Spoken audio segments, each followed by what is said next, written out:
സ്വർഗത്തിലെ നിധികളിൽപ്പെട്ട ഒരു നിധി നിങ്ങൾക്ക് ഞാൻ അറിയിച്ചു തരട്ടെ. ഇതറിഞ്ഞു കഴിഞ്ഞ് നിങ്ങൾക്ക് വേണ്ടപ്പെട്ടവരിലേക്ക് ഈ റീല് ഷെയർ ചെയ്യാൻ മറക്കരുത്.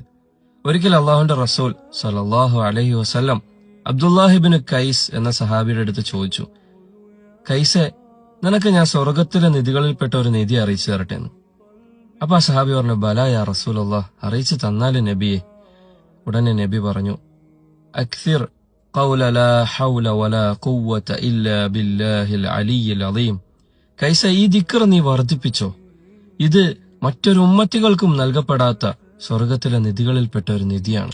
ഇത് ചൊല്ലുന്നവർക്ക് 99 രോഗങ്ങളിൽ നിന്നും ശിഫ ലഭിക്കുന്നതാണ്. അതിലേറ്റവും വലിയ രോഗം വെള്ളപ്പാണ്ടും ഏറ്റവും ചെറിയ രോഗം ഹമ്മാണെന്നും ഹദീസിൽ കാണാം. മറ്റൊരു റിവായത്തിൽ ദാരിദ്ര്യമാണെന്നും കാണാം. അതായത് ഈ ദിക്ർ ചൊല്ലുന്നവർക്ക് ദാരിദ്ര്യം ഉണ്ടാവുകയില്ല. ഈ ദിക്ർ പതിവാക്കാൻ അള്ളാഹു തൗഫീഖ് നൽകുമാറാകട്ടെ.